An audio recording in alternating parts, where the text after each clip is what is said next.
Welcome to Fantasy Sports Daily with Ray Flowers, Monday through Friday at 11 a.m. Eastern Standard Time. Don't forget to use the promo code FSD20 for a 20% discount on the products over at fantasyguru.com.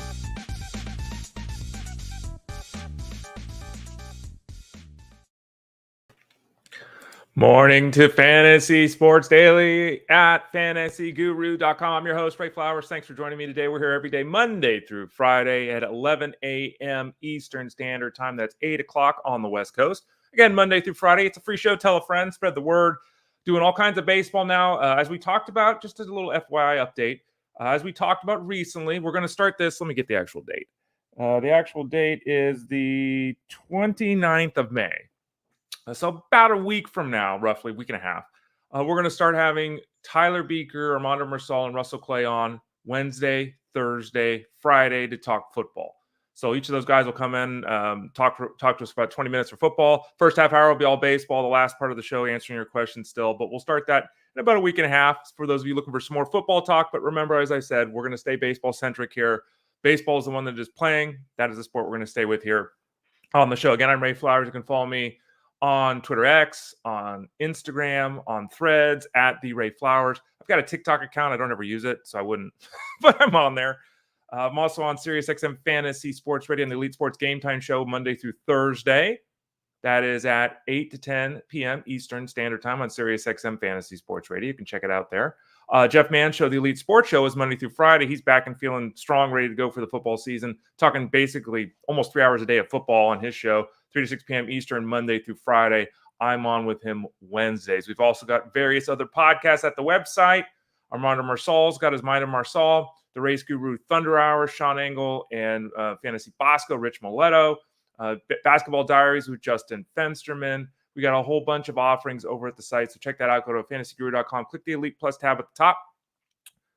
Scroll on down and find your wonder. We also have the One Man's Opinion Show, of course, with Jeff Mans. Can't forget that one. You can check that out as well. And the VIP package is still available. I believe it's available till the end of the month. Yeah, I think we were saying 7 days last week, so it may only be to the end of this week. So let's say 7 days to the end of this week. Don't hold me to that. Get in now. You're going to really regret it if you don't. Why? Because you can get everything we do for a 50% discount. Use the promo code 50 special. You get everything we do at a 50% discount. Every Discord room, every article we write, whether it's seasonal, DFS, wagering, any live streams, podcasts, everything. You get it all at fantasyguru.com. Use that promo code 50 especialis. 50 special. All right. Let's get into a rundown of what we are talking about on the show today. We're going to talk about some performances on the hill, some performances at the bat. Darvish, Camilo, Doval, Jordan Hicks, Brent Rooker, Brandon Nimmo. The injury front, there's always injuries to talk about. So we'll hit on some of these guys, some big name players today, some guys coming back, some guys kind of in the middle. We've got Austin Riley, JP Crawford, Chase McCormick, Stephen Kwan. Good news with Patrick Bailey. I know we've talked about him a lot here on the show. Josh Jung, Adolis Garcia, Cabrian Hayes, Nathaniel Eovaldi. Is it Nathaniel? I think it's Nathan, right? I think I just made it up. That's like when people call me Raymond. It's not my name. It's just Ray. Joe Musgrove, Alex Cobb.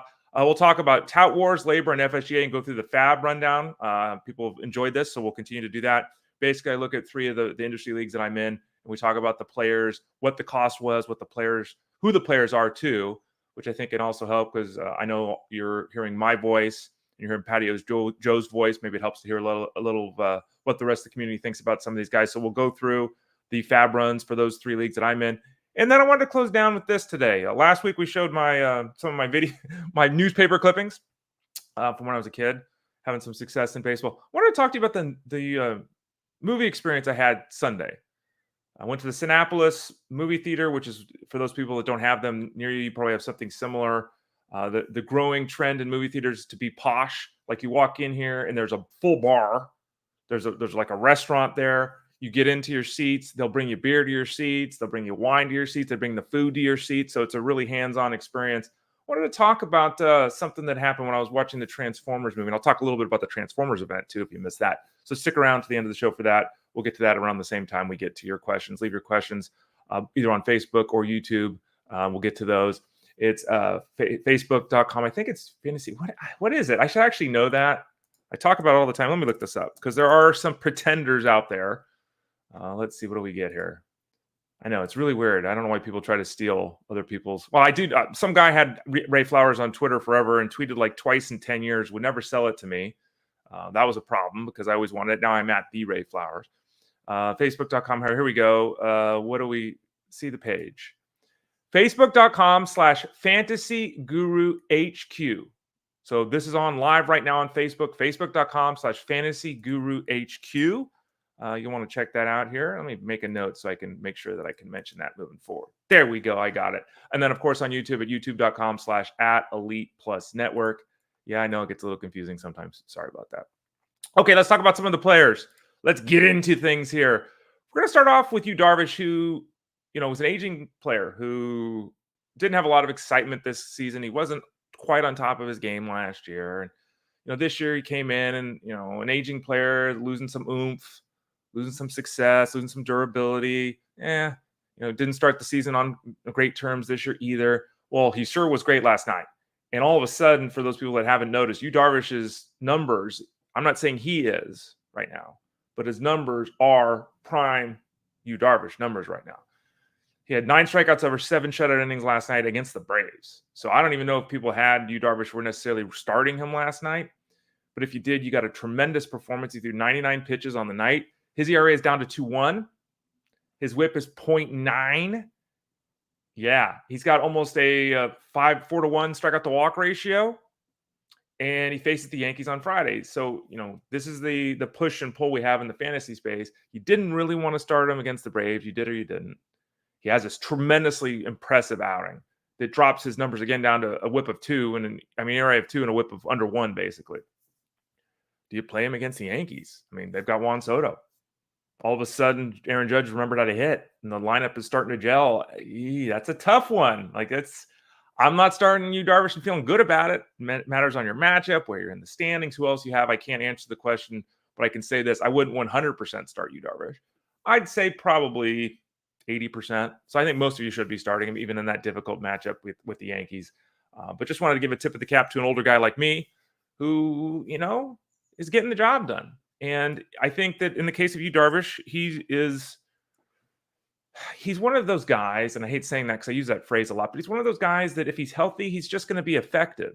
He'll be 38 in a couple of months, so he's not young. And as I noted last year, only threw 136 innings, but he's only, 2022, he threw 194 innings, won 16 games, had 197 strikeouts. Even last year, he still had a strikeout an inning. He's not a big-time strikeout guy anymore, but his strikeout rate this year is almost identical to the last 2 years. It's a little bit better than the league average. He doesn't walk a bunch of guys, which, again, has been one of his calling cards for the majority of his career. He's always been, except for 1 year, below the league average there. And when you have that roughly 3.5 to 4 strikeouts to walk ratio, which he has again this year, you're going to be successful for the most part. So Yu Darvish, I can't expect him to keep this up. He's not vying for the Cy Young Award, of course, but really good, very effective in that outing against the Braves to punctuate what has been a really good first third of the season for him thus far. Want to talk about Camilo Doval because I'm trying to. Did I have Camilo Doval? I'm trying to remember third at the relief position. I don't remember, something like that. Third or fourth, maybe second. I don't remember exactly. Geez, did I have him first? I might have had him first. Now that I think about it, actually, did I have him first? I might have had him first. I'm not trying to back.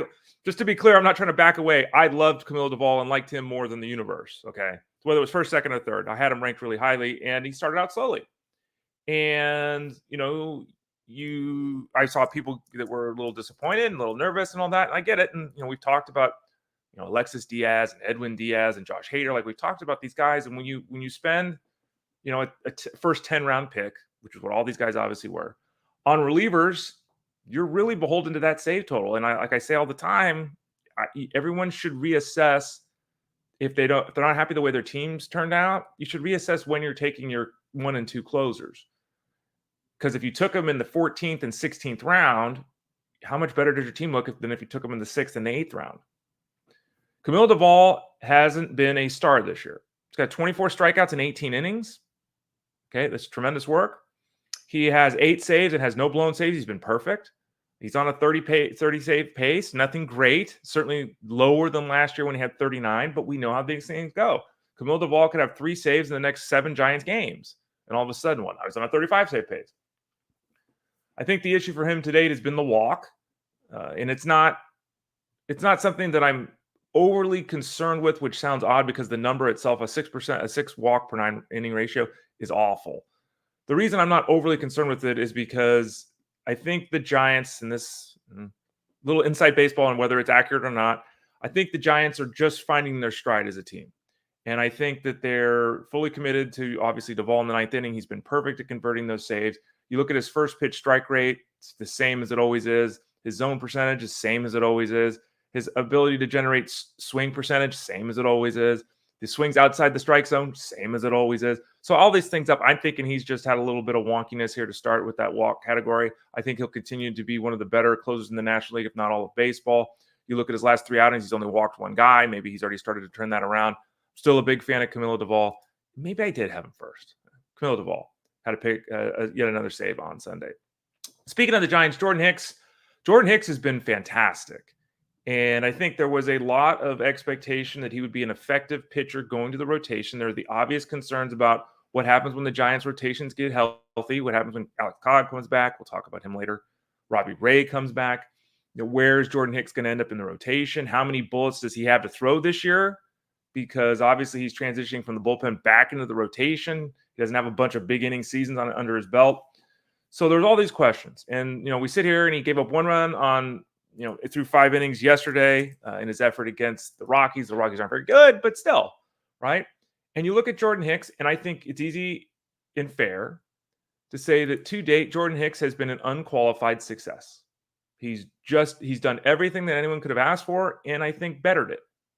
And we're sitting here with him making 10 starts. He's 4-1 with a 2.4 ERA and a 1.1 WHIP. Now, the strikeout rate of 19% is not good. It's 4 percentage points in the league average. It is not good. And for a guy that throws as hard as he does, that's very disappointing. You thought you'd get a strikeout an inning, right? Okay. Well, you're not getting that, but you're getting good work. Now, the problem is, again, he's already up to 53 innings, which puts him, he's 2 more starts, maybe 3. He's already got a 5-year major league high in innings pitched. It's May. Like I wrote about this, I think, last week at fantasyguru.com. So he's approaching workload highs already, right? Which is crazy to think we're in the first half of the season. The real issue is that last time out, his velocity was down. And we're talking like 3 miles an hour on a sinker down, like way down. Now, we didn't see it in the results because, again, the Rockies aren't very good, and he's really learning the art of pitching, Jordan Hicks, versus the art of throwing, which was the hope of the Giants, obviously, when they brought him in. But down almost 3 miles an hour on all of his pitches, 2 to 3 miles an hour on all of his pitches in his last outing. That's not good.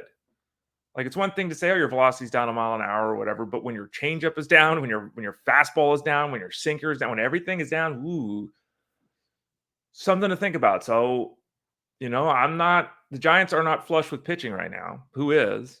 But there's a legitimate chance that even if Hicks doesn't go to the injured list, that the Giants skip a start, or we have a 3-inning outing coming up, right, where they let him throw 50 pitches and they pull him. I'm just putting it out there. He's set to face the Mets in the next outing. We'll see if there's some news, this morning about an injury or something, because they didn't really talk about that after his last outing, but just wanted to put it out there. Concerning when the velocity goes down for anybody, and it is that way right now for Jordan Hicks. Brent Rooker, who came up in the Discord room this morning, interesting, I was going to talk about him anyway. Brent Rooker, and this is why I would encourage people, and hey, Ray, sell a product. Yeah, we're selling a product here at fantasyguru.com. I'm not going to be above that and say we're not trying to get that done. I also want to let everyone know that we do seasonal baseball, which I think is why the majority of you are here, but we also do wagering for baseball. We also do DFS for baseball. And if you get the DFS or wagering baseball package, if you get either one of those, you get access to all the other sports but football. You get the rest of the season for basketball. You get the rest of the season for hockey, PGA, MMA, soccer, and racing. We give that all to you for free. I mentioned this, and you can see the promo code on the screen, or the link on the screen there. You can just go to fantasyguru.com, click the subscribe. No, what does it say now? Does it say subscribe now? It says subscribe now, right? Yeah, it does. They changed that too. It says subscribe now at the top. Just click on that and you can find this. But if you sign up for DFS baseball or wagering baseball, you get all those other sports for free, which is obviously a huge benefit. And I bring that up because Brent Rooker is someone who I've been writing about for weeks now in the DFS article. I write the cash game breakdown over at fantasyguru.com. He's also been someone that we have talked about repeatedly on the Elite Sports Game Time show, again, Monday through Thursday, myself and Justin Fensterman from 8 to 10. So I've been talking about Brent Rooker. I've written about Brent Rooker at fantasyguru.com. We've been talking about Brent Rooker, and he continues to smash. And his, last 30 days, the last month, he's played 28 games. He's hitting 300 with a 980 OPS, 8 home runs, and 26 RBIs. He has been terrific. And his seasonal numbers, he's up to 280 with a 936 OPS. Now, someone asked me today, should I add him? And I said, yeah, you should add him. I said he should have been added a long time ago. The problem with Brendan Rooker is that he is a streaky hitter who strikes out a fair amount. The A's offense has improved, but still, they're the A's. And Brent Rooker is not a superstar. He's a good offensive performer who has power. We saw the 30 home runs last year, but he's just not a good overall offensive player. So if you're making the move to Rooker right now, you run the risk, as we talk about all the time, because you can't time the system. This is what people try to do at the stock market. How often does that work? If you're picking up Brent Rooker right now, you missed it. Okay? Not saying he can't be someone to add if he's still available. Not saying that he can't still be effective for you, but he's not going to hit 300 with 26 RBIs the next month. It's gone. He's going to hope to hit 270 with 18 RBIs this month, right? And even that is probably wishful thinking. So this whole idea, and this is what I think the head-to-head game causes all kinds of problems. I talk to you all about it all the time. It's one of the reasons I don't like the head-to-head game. It causes everyone to have this train of thought and this mindset of I'm only looking at 1, maybe 2 weeks. So we're only focused on what's happening the last 2 weeks. So people bail on guys they shouldn't when they have a bad 2 weeks. They run to the waiver wire like bananas to add players because they're 7 for the last 19. It's like, yeah, crappy players can go 7 for 19. So Brent Rooker, he's already slowed down a little bit the last week, hitting 240 with a 650 OPS. Still the centerpiece of this offense, still someone who hits the ball incredibly hard. And again, someone who's had a tremendous start to the season. Just wanted to lay out the case for Brent Rooker because I've talked about him everywhere. Maybe I haven't talked about him here. Talked about him everywhere else, I feel like. Brendan Nimmo went 1 for 4 with a 2-run home run, a walk, and a couple of runs scored on Sunday. And if you look at Brendan Nimmo, it's been okay. And we're through 43 games, excuse me. He's got 26 runs, 29 RBIs. So we give him 150 games at his current pace. He basically hits right around 20 home runs, and he goes 80-80. That's okay. That's not good. It's not what he can do. Last year he had 25 home runs, scored 90. Okay. But it's pretty good. Now the problem is he's hitting 217. But Nimmo's not a batting average guy. We know that. He's an on-base percentage guy. Excuse me there. Everyone that is in on-base percentage leagues knows this. If you're not in on-base percentage league, he's one of the better upper end, but not elite on-base percentage guys. His career mark is 379, 367, 363 the last 2 years. This year it's 363 again. And realize his batting average right now is like 55 points below where it's been the last 2 years, and he still has the same on-base percentage. His walk rate of 15% is huge. He controls the strike zone very well. His .76 walk-to-strikeout ratio right now is just a 100th off his career best. So there's really something to be said for when this guy starts driving the ball, producing, because he is driving the baseball. Let me say that accurately. When the production starts to match the numbers, we could really be having something. His current exit velocity is a career best. His current barrel rate is a career best. His current hard hit rate is a career best. In fact, though I mentioned his batting average being down 55 points from where it's been the last 2 years, his current expected batting average is a career best. It's 297. So there's a lot of base hits that are likely coming here. And why this is important is because the Mets over the weekend made a decision to change their lineup around. Nimmo's been their leadoff hitter forever because of that on-base percentage. They flipped the lineup around a little bit here. And you look at how things have gone in the last 2 games out there, Brandon Nimmo's hit third. In the last 2 games, he scored 5 runs and had a couple of ribbies. So this will be very interesting if they indeed leave him in that third spot. I don't think anyone would complain.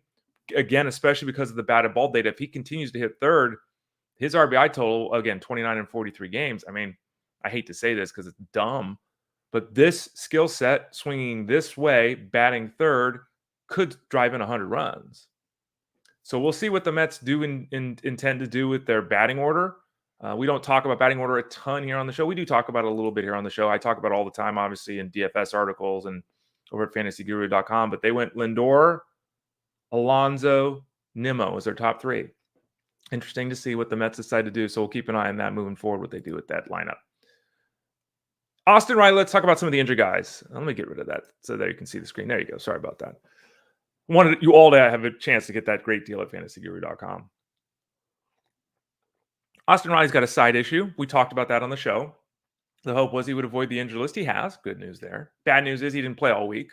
It's a weird situation where, they kept him on the active. They obviously didn't think it was going to take him the entirety of the IL stint to return from the injury.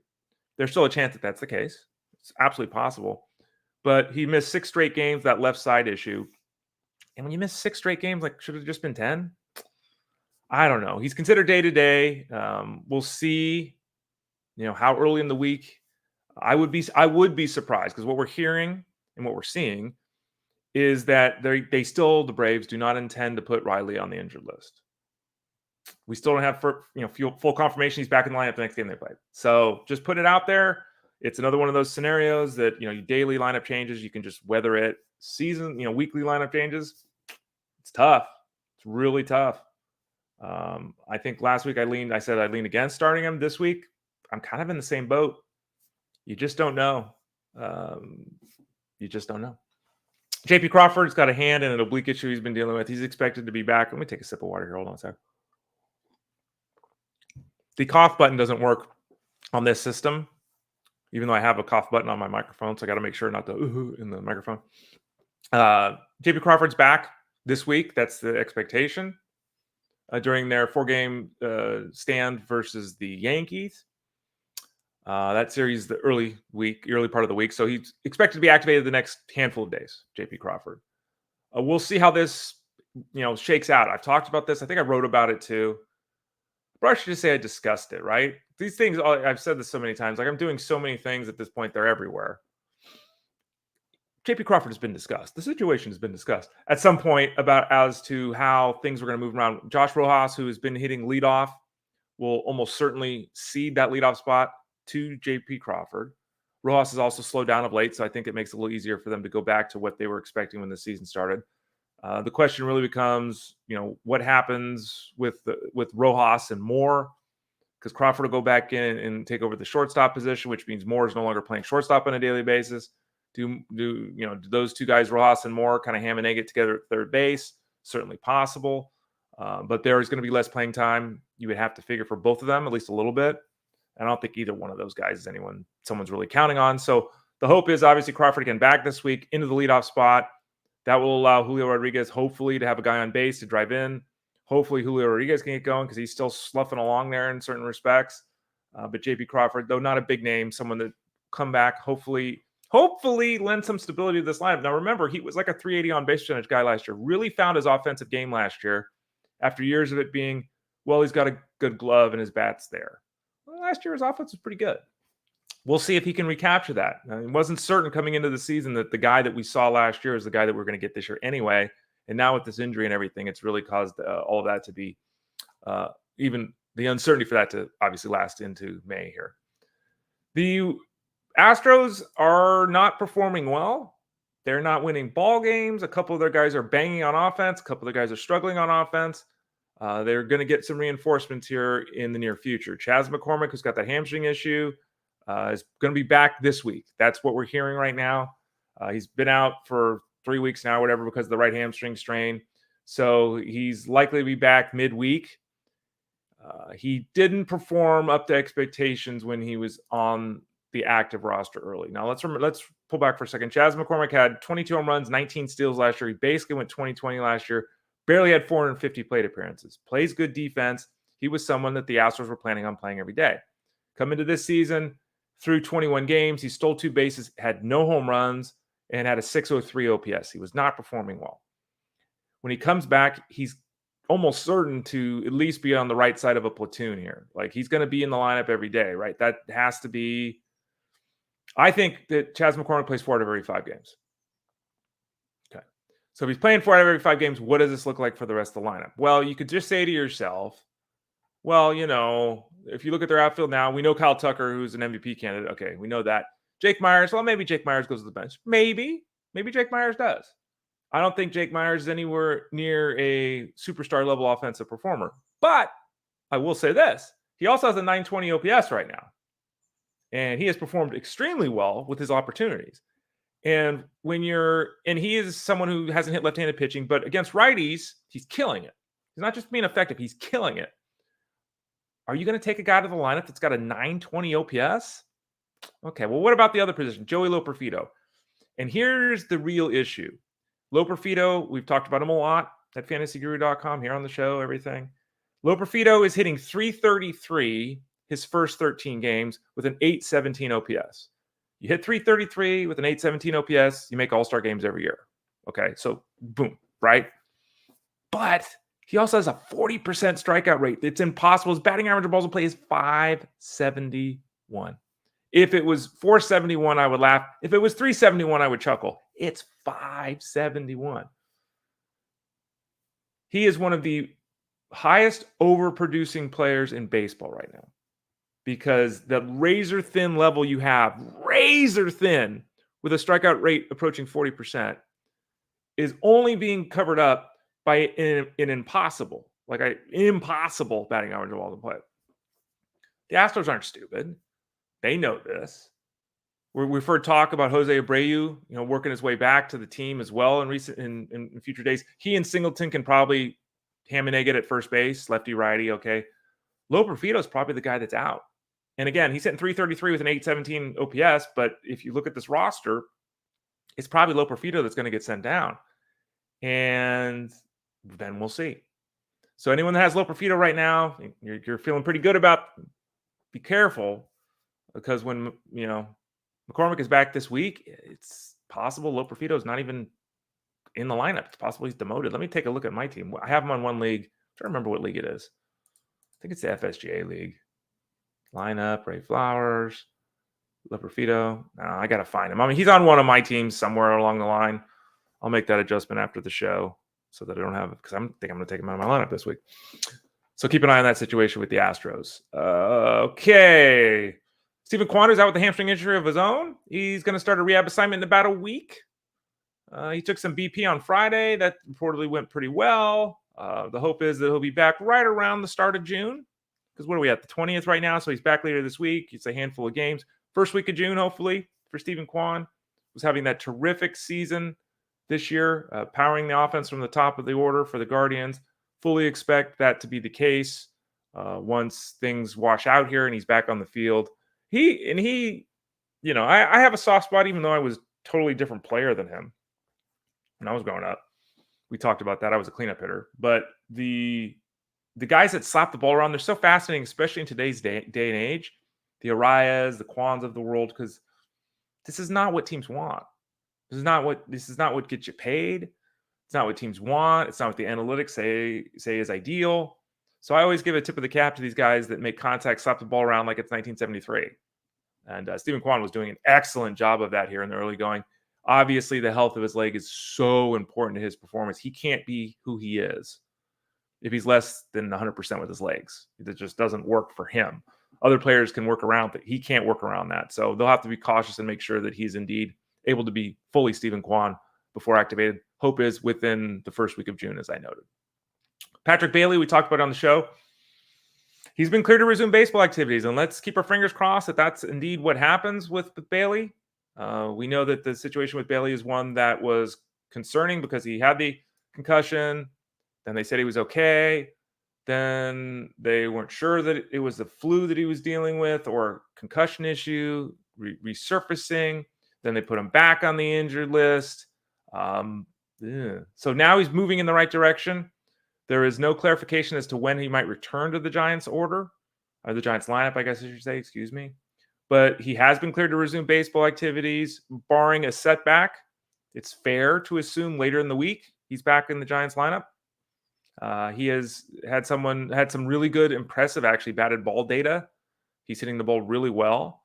So, and he came through last year as an offensive player. He was very effective early in the season this year. So he is a significant loss to the Giants and to fantasy squads out there.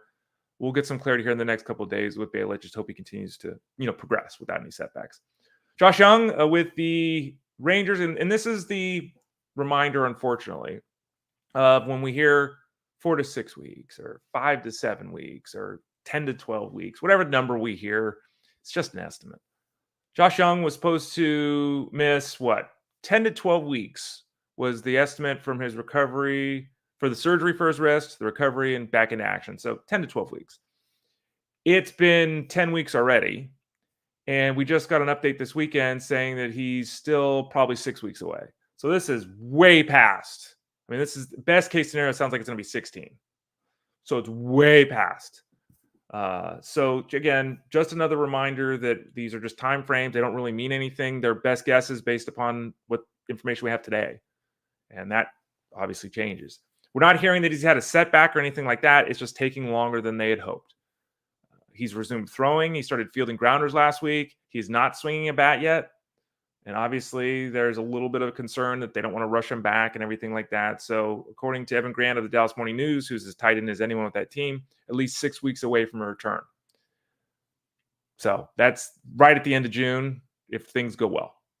So going to have to continue to wait with the power hitting third baseman there. His teammate Adolis Garcia with the Rangers had an MRI on his right forearm on Sunday. Came back clear, no structural damage. The expectation, according to manager Bruce Bochy, is that Adolis Garcia will be back in the starting lineup on Tuesday, which is great news. He's been hit a couple times. Has anyone looked at him lately? Freaking massive. Looks like he should be in he should take over for Arnold Schwarzenegger and do action movies. Anyway, good news with Adolis Garcia. It looks like he'll be okay and continue to play through that forearm issue after the tests were negative. So look for him to be back in the lineup next time the Rangers are out there. Brian Hayes got a back issue. He's set to start his baseball activities up again this week. He's set to the injured list last week with back inflammation.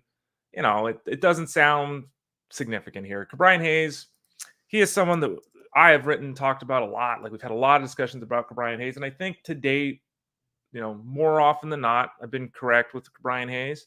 And it's a little unfortunate that I have because I've been very muted in my hope that there'd be growth here and a breakout and all this kind of stuff. A former first-round pick who's only 27 years old. He emerged on the scene in 2020, went bananas. Everyone always talked about his Gold Glove potential. But the bat was like, and then he had this season where he hit 376 with 5 home runs in 24 games. People lost their minds. He was overdrafted like crazy in 2021.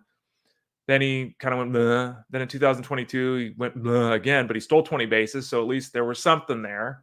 Last year, he went 15-10. This year, it's 34 games. And again, we talk about this a lot. You don't make, you don't make decisions about players' futures based on a quarter of a season. His walk rate has been up and the strikeout rate has been down. I like that a lot. Again, 640 OPS is terrible, but I like that a lot. The real problem I have isn't his control of the strike zone, which looks like it's improving. It's that what happened to the bat. Last year, he made a one change that was significant. And if he was able to maintain that, then we might have something. He's one of these players that just hits everything down. His career launch angle is 7%. In 2022, it was 5%. That's just not good. He needs that number to be 10%. Get 9%. Give me something here, kid. It's 13% in 2023. And it's like he had a career best exit velocity. Wow, look how that happens when you lift the ball in the air a little bit. Career best hard hit rate if you remove his first season of 30 games, 24 games. So what do we get this year? Well, the exit velocity is way down. The barrel rate's way down. The hard hit rate's way down. And his launch angle is 5.3% again. So as much as I want to get excited and give him the benefit, I see a league average bat. And he's got to run for that, for him to be usable in most mixed leagues because the bat just isn't enough. Nathaniel Eovaldi. Nathan Eovaldi, another guy with the Rangers dealing with injury. He's got that groin situation. He threw a bullpen on Sunday. Dane Dunning actually threw a bullpen too. I didn't see any negative reports on either guy, so we're looking for some further updates here in the next couple of days with these players. It's possible that Eovaldi could be back in very short order, and even Dane Dunning. The Rangers have been beat down with injuries. They're one of the many teams across the land. But we'll look for that update. the official update with both those pitchers, Dunning and Eovaldi, here in the next couple of days. Sounds like everything is going as anticipated. No setbacks for either guy in their recoveries. We should see them both back on the hill for the Rangers in short-ish order. Joe Musgrove's got that triceps issue. He was supposed to be activated on Sunday. He wasn't. Don't panic. Just an FYI here. They changed the pitching order up. Obviously, they went with Darvish, who we talked about earlier. They just pushed back Musgrove to Tuesday. So he'll go out there on Tuesday, and we'll see how he looks. And we've talked about him a lot. The numbers have not been there. We've talked about his pitchability. We've talked about the fact that the stuff hasn't quite been up there, but he's leaning on the pitching aspect of things versus the stuff. He needs to get the stuff back. You know, how much of an issue is this triceps thing? Was it a minor hiccup? Is it something that's going to linger? Yeah. So we're kind of in a holding pattern right now with Darvish. Against the Reds, do you start him on Tuesday? I wouldn't. I would wait to see how that effort looks. Again, my normal default is if a guy's coming back from injured list, don't pitch him unless there's a reason to pitch him. I think there's enough smoke going on here with Musgrove that there's not enough of a reason to say, yeah, I'm confident that you should be starting him in this matchup against the Reds. Alex Cobb, another one of the estimates don't matter. They paused his throwing program. The guy can't stay healthy. He's tremendously talented. He's a very effective big league pitcher. He's got a shoulder issue, a hip issue. Bob Melvin came out over the weekend and said he's not close to a return. He was supposed to be back by now. They even led us to think that he'd be back potentially in April. They've paused his throwing program, so they're running tests, but nothing's showing up, that's structurally catastrophically wrong. But he just can't get over the hump. So for now, we're in a waiting pattern, and I don't know when we're going to see him back on the hill. All right, let's talk some FAAB. Let's get to it. FAAB for Tout Wars 12-team mix. This is the $1,000 in this one. This is the odd scoring league. It's the let's get aggressive and change the scoring up to be more reflective of what's on the field. We have souls instead of saves. We have on-base percentage. And we also have innings pitched versus victories. And again, this is the only 12-team league that I consistently do. If you look in this league, here we at the top, Asdrubal Cabrera. Interesting. Asdrubal Cabrera was added for $42. Okay. He was actually on my squad. I had to drop him last week. He went for $42. I get it. He's got talent. He moves around the field. No one else bid on him. So, $42, that's totally in that area where I would have been bidding on him if I needed a guy that qualified at multiple positions. Mr. Freeman of the Guardians at 31, not interested. I know he's running a little bit and hitting leadoff for now, but that'll change when Kwan is back. Paul Quantrill for 41. Look, have at it. Quantrill has pitched well. I will give him credit. There is no possible way that I'm counting on Quantrill. If I could add Quantrill for $4 out of 1,000 and I want to use him to start, okay. I'm not spending 41, even though it's a small number. I'm not spending 41 on Cal Quantrill. Things are going to get freaky in Colorado when the weather warms up. Cal Quantrill doesn't miss bats. He's just not. Again, he's pitching well. Can't take it away from him, but he's just not the kind of guy that I'm interested in. Jeff also went 36 on Austin Gomber. Austin Gomber's pitching very well. I'd be more inclined to go Gomber over Quantrill. I would not be inclined to go with either one. But Gomber is pitching very well of late, actually. But yeah, I'm just no. Zach Steinhorn picked up Sal Frelick for $28. Frelick has been. I got a question about Frelick this morning. He's been effective of late, and he is someone that, in theory, should have a 350 on base percentage. In theory, should be stealing 25 bases, which I haven't seen that guy at the big league level. The last week here, he's hitting 333 with a couple home runs and a couple steals. We can dream because I thought he would be better than he's been. I mean, I'm straight up. I've been disappointed by his performance to date, and he started to pick it up at late. $28, let's take a shot. Fitzgerald at $12, Soderstrom at $1. Yeah, second catcher, Soderstrom, go for it. Fried $1, Haniger at 15. Haniger's interesting. Haniger, I think that I have him in a 15-teamer. I think it's the FSGA league. He was good the last week. He's had periods. I think overall when the offense with the Mariners gets going, he should be effective. I have no problem adding him here. $15, totally fine. In a 12-team league, he's fine. He's fine. Luis Matos at 97. That's interesting. That's pretty aggressive. But you perform, people go for it. Like me, would I spend 97 on Matos or 15 on Haniger? I would have gone 15 on Haniger. That's me. What did I do? I did add a player this week. I got another pitcher injured. Every guy I add ends up getting hurt. You in that boat too? So then it's like I'm reserving Paul Blackburn. Ray, you had Paul Blackburn? Yeah, because I picked up Paul Blackburn because one of my other pitchers got hurt. Yeah, okay. I added Joe Ross. He's got a great matchup against the Marlins early in the week, and then he's got a tough one later in the week against the Red Sox. We'll see. Again, I'm not concerned with victories here in this league. I just need some innings. I think he's got a chance to have some quality innings at the start of the week. The second one, we'll see. When you're in a league with unlimited aisle spots and everyone's got guys hurt, sometimes you have to make decisions like this, which suck because I have to pitch Ross in this league. If you got a player in this league, they have to be in your lineup. I have to pitch Ross this week, and I can't take him out against Boston. It's the way the rules are set. I wish there was more maneuverability in these leagues, but a lot of the expert leagues, you set your lineup on Monday. Maybe you can change your offense, but you can never change your pitching. So I'm going to have to keep the fingers crossed on Ross. It was $32 for him. Love the first matchup. The second one, fingers crossed. I know, not a great place to be. Joey Meneses for $2. Good addition. Luke Raley for 14. I really like Luke Raley for 14. I got him in another league. So there we go. All right, let's move on to FAAB for the LABR team. This is 15-team mixed league. It's $100 here. Same thing. If you add a player, they've got to go in your lineup that week. Luis Matos went for 11. So 11% versus 10. Very similar to the last league we just talked about. You can see there the failed bids for him. There was a ton of failed bids. Only one other bid was over $4. So everyone was kind of, I think, in my boat that said, well, yeah, now if the price is right, but I'm not going to get aggressive. Derek Van Riper got aggressive. He usually does with young players. So he got his guy, and we'll wait to see if he was right and the rest of the league was wrong or not. I was one of the $3 bids. Alek Manoah went for $7. There were failed bids for Manoah at 2, 3, and 3. I mean, he looked good last time out. That's 2 or 3 outings. He's been pretty solid, and we can dream. We can dream. 7, again, it's not too much, but I would have preferred to be in that 2 or 3 range. And if I didn't get him, I didn't get him. Kevin Pillar went for $3. Kevin Pillar, by the way, just to put it out there, because I have in other areas. I don't know if we did it here on the show, though. The last 2 weeks, he's played 10 games. He's got 3 home runs and 4 steals. If that was all he did in 10 games, it'd be fantastic. He's also scored 10 times in 10 games. Terrific. He's driven in 17 runs in 10 games, which is insane. Oh, yeah, he's hitting .471. Nothing that I just read off. Not a single part of that is Kevin Pillar. We all know that. We all know he's going to get hurt at some point.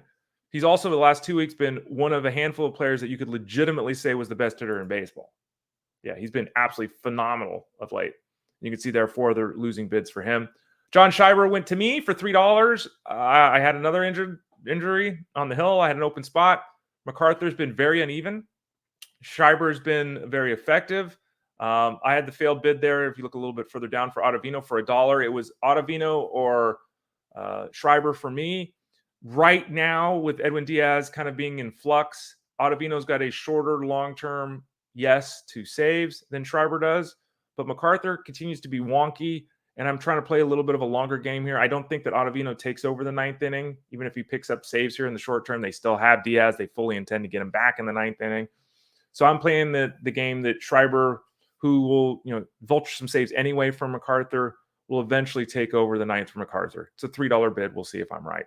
Nick Gordon went for $2. Nick Gordon's done a very good job as well the last couple of weeks. Heliot Ramos went for $2 here. Dollar bids for 3 other people on him. I was one of those, I think, in this league for $1. Didn't get him. Ryan Weathers went for $2. Jose Miranda went for $2. Jake Myers, who we just talked about, went for $1. Fred Zinke taking the risk that, look, he's hitting well now, and we'll see what the playing time looks like when that decision has to be made with McCormick. Austin Gomber went for $1. Miguel Vargas is very interesting. He goes for only $1. Well worth taking a shot there on Vargas. Problem is, though he was great, he really was great down in the minors before his promotion to the Dodgers, I just don't know where he's going to play. Like, I don't like it. To me, he's a platoon guy at this point. And the Dodgers have like 4 of those platoon guys, and their lineup is really, they've got Enrique Hernandez, Chris Taylor, and Jason Hayward, and it's like, are any of those guys barn burners? Are any of these guys going to be on the team in 4 years? No. Will Vargas? They hope. But right now, so again, I'm totally down with the $1 bid on Vargas. But it's really hard to see how he's going to make his mark right now. It's just tough with that lineup. Okay. And Hunter Brown, that's a good one there at bottom. I bid on Hunter Brown, but I didn't get Hunter Brown because I got Schreiber. Hunter Brown, I think, was my second guy, and I think Matos was my third, if I remember how I had it set. But I did bid on Brown. Let me see here. It's FSGA, right? Reports, waiver wire. Let me make sure I'm not making that up. I'm pretty sure that's what I did, right? Oh, we're in labor right now, right? It would help if I got the right league pulled up. Sorry about this. Live radio is what we call it, even though it's a podcast. Live, whatever, can cause problems when you're a guy's a dope. Here we go. Yeah, Brown was down on my list. He was not second on my list. It went Schreiber, Ottavino, and then Matos. Hunter Brown, good addition for $1. Well worth taking a chance to every root to gamble. Again, we've talked about him all season long since before the season began. Hunter Brown's not done it, but I like that addition for $1, taking a chance. Okay, finally, the FSGA League. Luis Matos went for $212 here to Fantasy Alarm. So this is the biggest expenditure. This is double the percentage he went in the other two leagues. So very aggressive. You look at the failed bids for him. None of the other failed bids is $65. So this bid by Fantasy Alarm was double what the other two leagues spent on Matos. No one else bid in this league even what the other two winning bids were. And this is the nature of FAAB. Was this wasted money? Massive waste of money. Got your guy. It would have been a waste of money in either of the other two leagues. But look at this. All these other bids in this league, no one would have sniffed getting the guy in the other two leagues. So, it's real. This is why it's fun. It's frustrating. There we go. Luis Matos went for $212.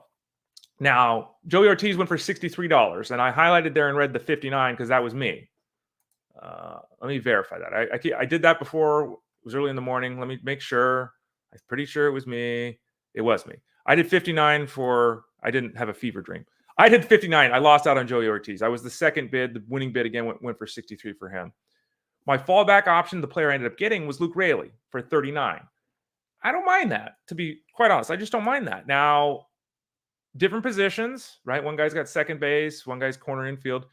Luke Raley, though, and he could be in with Crawford back, things get moved around. Maybe Raley loses some playing time. I'm not expecting Raley to be someone that I play every day the rest of the way. That wouldn't be fair because he's not going to play every day anyway. But if you look at the last 3 weeks, 3 home runs, 3 steals, and he's hitting 350. You look at the last week, he's 11 for 24. Like, he's been a very effective offensive performer under the radar for about a month now. And, we saw last year, 19 home runs, 14 steals. He got a little power, a little speed. There are positives here. His seasonal batting average up to 293. So I'm not expecting anything great here, but he does qualify in the outfield and first base. I needed a boost. I got my guy in Luke Raley. There were other failed bids, as you can see there. I went 39. There were 4 other bids at 28. So I don't know why 28 was the number everyone hit on this week, but there were 5 of us that were really in that same ballpark with Luke Raley. Alec Marsh went for 37. Miguel Vargas went for 29. Again, to FTN Fantasy. FTN, obviously a big fan there. Vlad is a Dodger guy, so I guess others on staff there are too. Alec Burleson went to Adam Ronis for 28. A couple failed bids for him. Oswaldo Cabrera for 22. Jake Bowers for 16. Cooper Criswell for 15. The same price that Alec Manoah went for. Alec Manoah, again, people taking that shot on Alec Manoah. Now's the time because if he has another strong outing this week, now the price starts going up. I'm still lukewarm, but I understand it. Marcus Stroman was added for $9. That's a great addition. I didn't have a need there, and that sucks. And you play the long-term game, because what ended up happening to me in this league is that this is the one where I ended up with Dylan Cruz and Junior Caminero, and it's like I can drop. I'm not going to drop Caminero because I think he's up at some point in the next 3-4 weeks, and I do need help, as everyone does on offense. But do I drop Cruz? So every week I kind of look at that, and sometimes I pass on a guy like Marcus Stroman. Maybe I should have dropped Dylan Cruz. It's a tough call you got to make. Kevin Pillar went for $9 here. Someone taking a shot with that the hot recent performance for him. Jake Myers for $4 here. And then Colton and the Wolfman and Stern, $2 on Jordan Walker. They're playing the long game there too. I like that a lot. I like that a lot more than the other Fantasy Alarm bid of $212 for Luis Matos. The $2 on Jordan Walker, it's going to take a while potentially, but Jordan Walker will be back at some point with the Cardinals, and that guy's got a live offensive game. So there's a review of FAAB. Before we get to your questions, and we will get to those comments in a second here, I wanted to talk about something real quickly here. And you can see it on the screen there. I don't know how many of you watched Transformers when you were kids or had the toys or seen the movies. But it was the 40th anniversary, or it is the 40th anniversary this year of the start of Transformers TV show. And so what they did was, as you can see there on the screen, they had a go to the movie. I love these two, and I'm an older guy, and I love going to see things on the big screen versus at my house. Even though I have a big screen TV, of course, different at the movie theater. 40th anniversary. So what they did is they took the first 4 episodes of the TV show, the original G1 TV show for the Transformers. The first 4 episodes were at the movie theater. And the first one was really cool. They took the voice actors that were still alive, and for those that didn't, they were replaced. And they had 2/3 of the screen was the actual episode, and then 1/3 of the screen was the actual person doing the voice for the episode. So they had all again, everyone was still left, and then a couple of new people doing the live reads for the show. So they took the audio out from the original show and had them do it there. So it's kind of cool. It was really cool, actually. And there was the first 4 episodes, and you're reminded. I was reminded how bad they were, because in the movies now, like the Transformers, the Decepticons are the bad guys. For those people that don't know, these robots in disguise. The robots that turn into cars and airplanes and everything. The bad guys now, blow buildings up, kill people, do all these things. In a cartoon in the 80s, like they would punch a human being, and the human being would be okay. Like in the real world and in the Michael Bay universe of Transformers, if a Transformer punched you, its hand would go through your body. Like you would be dead. Not in the cartoon, man. You got punched, you bounced off a wall, you're cool. So there was that, and there's the Decepticons go into the water with their ship, they crash. This alien race of robots that has made it millions of miles through space to Earth crashes in the ocean, and they're all going to die. So there were some leaps of logic that you didn't get when you were a 10-year-old kid. That's not why I wanted to talk about this. So it was cool to go watch that in the theater. I haven't been to a theater much. The last movie I saw before that was Godzilla 1. But is this normal? Have you had this experience? Honestly, I'm asking. Did people bring kids to movies? Like I had to pay $19 for this ticket because it's one of the nice movie theaters, right? It wasn't like it's a $10 ticket or a $7 Tuesday. It's $19, which is not, not inexpensive to go to a movie theater. Maybe that's normal now. I don't know. I don't go that often, like I said. But directly behind me, of course, it has to be directly behind me too in this theater of 100 seats, right? Directly behind me is a woman who has a kid who 3. I'm guessing 3 might have been a little younger than that, but could walk a little wobbly, had to kind of hold mom's hand. There's a 3-year-old kid, 2.5, 3. And I can hear the kid before the movie starts, right? I'm like, oh my God, I'm going to move. Like, I'm going to have to go sit in the front row because there's an open seat and look like this because I can't. So the kid quiets down when the movie starts, and like the first episode goes through, 25 minutes or whatever it is. Then here comes the kid down the aisle. I'm on the aisle seat, right? The kid comes down the aisle. Kid goes down the aisle. Here goes the mom after the kid. Doesn't stop the kid. Goes down to the front of the movie screen. The kid is running back and forth across the front row. Not fast because the kid's tiny, but, going like this. Running across and the mom is like sitting on the end and the kid's running back and forth and back. Then the mom takes the kid back up the stairs. They sit down. 5 minutes later, the kid goes back down the stairs. This happened like the whole thing. Is this normal? Do people take children, not little kids, to movies thinking they're going to sit there for an hour and a half in the dark and not say anything or do anything? Are you kidding me? And I didn't complain to the management. I was good. I was this close to complaining to the management. And if it had been a regular movie, I would have. Since this was a one-off, I dealt with it. I'm never going to see this again. It was on this weekend. It's done, right? Okay. But I want to know, seriously, let me know on Twitter X at The Ray Flowers. Let me know in the chat here. Let me know in Discord over at the site. Is it normal for you to go to a movie and have kids running around the movie theater? Parent your kids. God, I don't understand it. Experience was cool with the Transformers. Didn't like the fact there were children running around the movie theater while I'm trying to watch the movie. All right, let's get to some of your comments here. Let's see if we've got any. Doug says morning. John says morning. John says morning. John's at the gym. Getting it done, John. Yeah, way to go, John. Pump it out and listen to the show here. Hopefully you maybe you had some anger because you lost a player. Maybe you had some joy because you gained a player. I don't know why I'm going. Thanks for listening and watching there, John. Scott says coffee with the Oracle. Nice. Let me know next time, Scott, when you're in here. What kind of coffee? Is it cold brew? Is it black? Is it super fancy? I know a lot of people have. I'm not a coffee person, so I don't know anything about frappuccinos and, as I say it wrong, frappuccinos. Any of that stuff, So let me know. Brandon A. asked a question. Morning, Ray and the fam. Jonathan India, in an N-only league, is he a guy you would hold on to or move on? Potential replacements are Brujan, Gordon, and Gonzalez. I'm always confused by this. How are those guys available in an N-only league? Brujan is my starter at corner infield in a mixed league right now. It's my LABR team that we were just talking about. We just talked about Nick Gordon being added in 14-team mixed leagues. And Nick Gonzalez was talking about with someone in Discord. How are these guys available in an NL-only league? Like, I don't, if you're going to do an NL-only league, in my opinion, you got to do an NL-only league. You can't be doing an 8 or 10-team NL-only league with no bench spots. Like, why? The whole point of doing an NL-only league is you're taking guys in the minors. You're taking the 25th man on a roster. I think India, that's tough because normally if you have India in a NL-only league, it's impossible to drop him. I wouldn't. So this is a very specific answer to Brandon here. So don't take this away, folks, and say, well, Ray said to drop him. I'm not saying drop him in an NL-only league.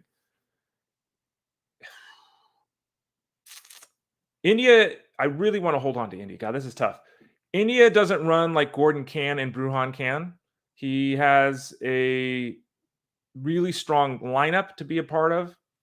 He has a good ballpark to hit in. I'm trying to think this through because, again, this is such a weird question for an NL-only league. Let's look at the last handful of games. Where is India hitting the order? Let's verify that before I make my decision. He's hit first, eighth, and sixth. If you wanted to go Brujan, I'm going to be okay with it in this particular instance because Brujan's got positional flexibility. He should run, but again, he doesn't have the power or stability piece that I think India does. It's just that India has been really bad, and if you look at that, some of that I think is health related. I think some of that's just the nature of the game related. His walk to strikeout rate's the best it's ever been.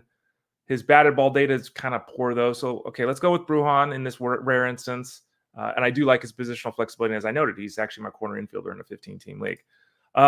John P says, my kids are around or 3 or 4 the first at the movies, but they were interested in what was showing and not there for me. Good. If they sat with you and watched the movie, great.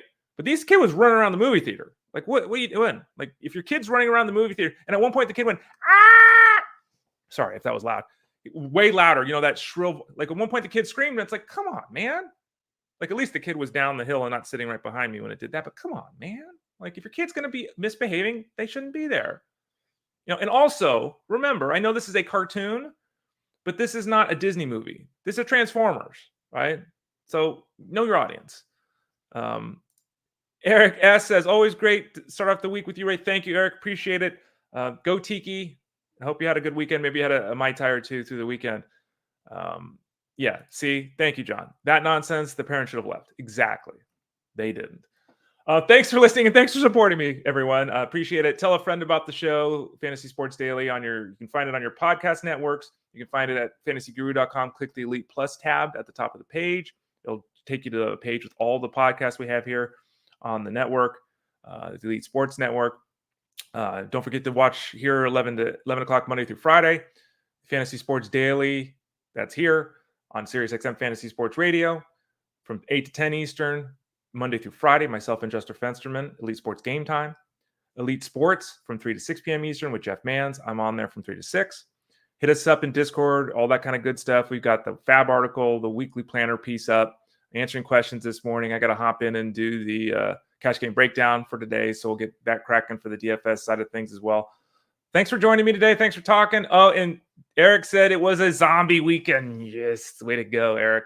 I had a dog to take care of. I had to take my nephew out for a party that he was part of. We did some racing, some go-karting, so didn't have much chance to do that, but there's always tonight, Eric.